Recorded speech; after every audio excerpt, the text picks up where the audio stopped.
All right, I'm here with Will Stewart, Senior Vice President of Corporate and Public Affairs at Harvest One. Will, thanks for taking the time to chat. Thanks for having me on again. Why don't we start with a bit of an overview of Harvest One? You want to just tell investors, what you guys are focused on? Yeah, absolutely. So we're a Canadian licensed producer. We grow and sell premium indoor small batch cannabis. We sell in 4 provinces under 2 different brands. And the reason I go through that so quickly is I'm sure many people have stood in this spot and said that recently for you. So what really makes us different, though, however, is I think like most cannabis companies, we believe cannabis will be a consumer packaged good. Right. We also believe that there'll be massive price compression as cannabis becomes a commodity. Yeah. So we're starting to, or we have been, acquiring existing brands now to be able to prepare ourselves for that into the future. And we've organized our company in a way that we have a consumer packaged goods division now with people from Red Bull and Dr. Pepper and Mott's. Experience.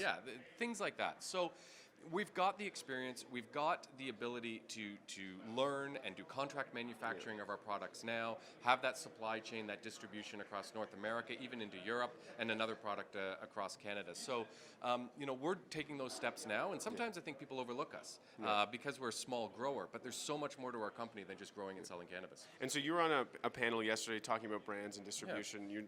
It's the title of the panel.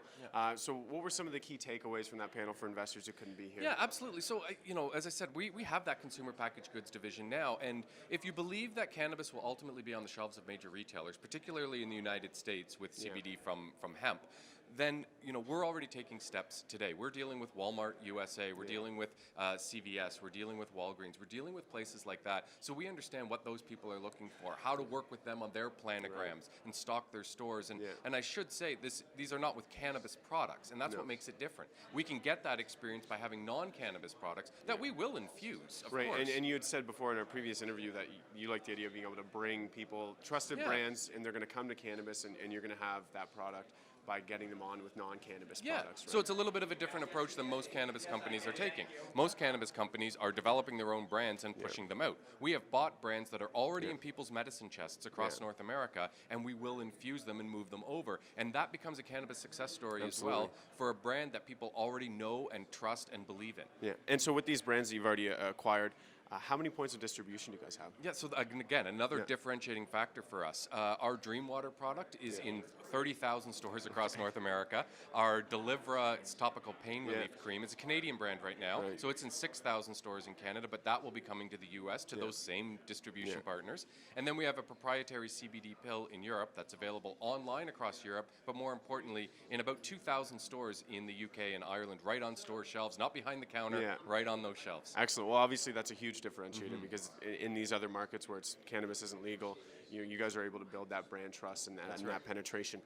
So taking a step back and looking kind of on a higher level, you guys are a little bit smaller compared to the Auroras and the Canopies. And so can you help investors understand, the value that can create investing in Harvest One instead of something so big and complex as a Canopy? In many ways, we are a lot less complex. And I think in these early days, there's a brewery in Canada called Steam Whistle, and it says, it brews one beer. It says, do one thing, pick one thing and do it really well.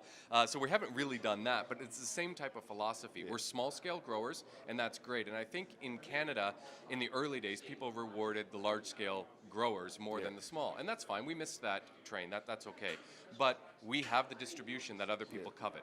We have the contract manufacturing that other people need. We have the distribution and sales agents, and we already have an international footprint. We're not growing in Europe, but I've got those 2,000 shelves where I've got my product, and that's growing all the time. So we've got no debt, we've got multiple things around the world going on, we've got non-cannabis as well as cannabis products, and we've got a relatively low share price. So I think people should really take a good look at it. Absolutely. And so speaking of taking a good look, you guys are about to release financial results shortly. Do you any timelines on that? Yeah, certainly before the end of the month, but I'd say the next week to 10 days or so. Okay, awesome. Yeah, no, that's great. And so for just a final question, what do you see as some of the catalysts on the horizon for Harvest One? Yeah, well, certainly infused products, both in Canada and the United States. Those are big catalysts for us. Of course, Canada has just opened up. We have registered products with Health Canada. We're waiting on that approval. We anticipate being on store shelves in December. And so how long does the approval take and then the distribution, just to understand? So in Canada, whenever you want to bring a new cannabis product to market, you have to give Health Canada 60 days notice with